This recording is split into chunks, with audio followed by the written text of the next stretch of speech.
Assalamu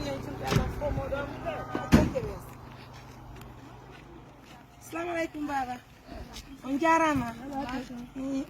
Sénégal, Sénégal. Kii ka trabo.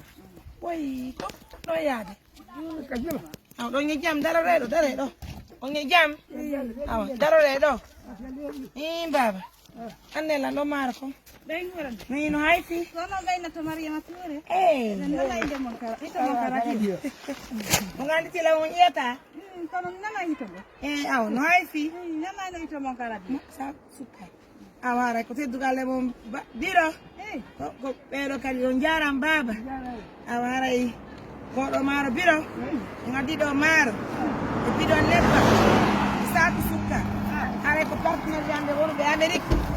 Woni ko joni men ɗon ɗo yomin yewti hato yimɓe ballal fi ko ɓe fuɗɗata suuma e yo saku sukkar saku maaro bidon nebbantude hen yo rencontre un tout en feu Allah yoɓo on ko Allah ko moƴƴere ni Allah yeeya moƴƴere amin Allah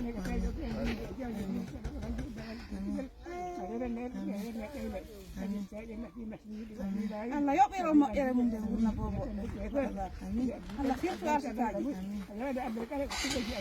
Allah marno yon ka aljanna ka bon Allah ko beɗaɓe kalkino taxi kon ɗo yata ayna wanalan ɗum ɗo fiiɓe ɗo on toni kam on no woɗɗi kilo jelu andi jo on andi mo ɓen andaɓe de andi ka maɓɓe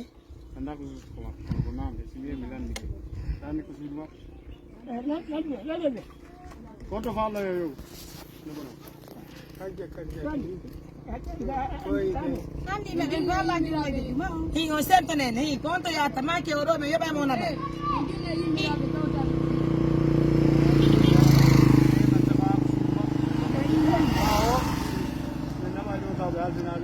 waɗen ɗum joni halfina haɓe ka juma nawanala ɓe goti kay mum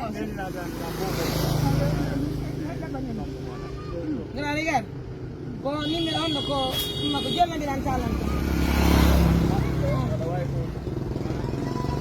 ko kilo jel kaga ɗum ɗaɓe teke joni ɗin foti jippi haɓɓa joni gonno yiddirtaɓe ɗo ɗijaneɓe accanaɓe semo ko programme on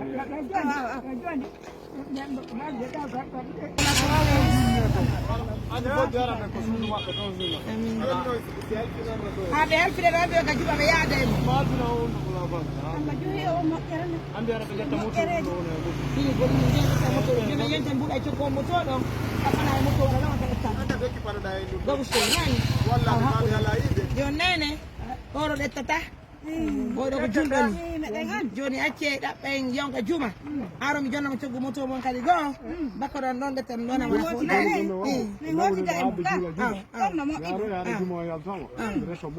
min hotida e mum nde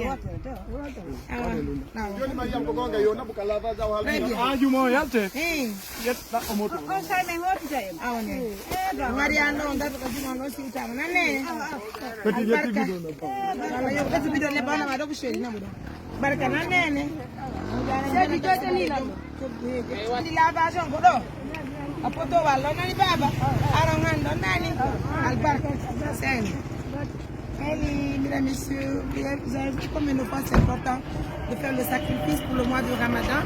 Merci beaucoup, c'est assistance humanitaire d'urgence. Nous allons commencer les activités sur le terrain. En tout cas, nous continuons pour aujourd'hui encore. Nous allons aider combien de familles aujourd'hui.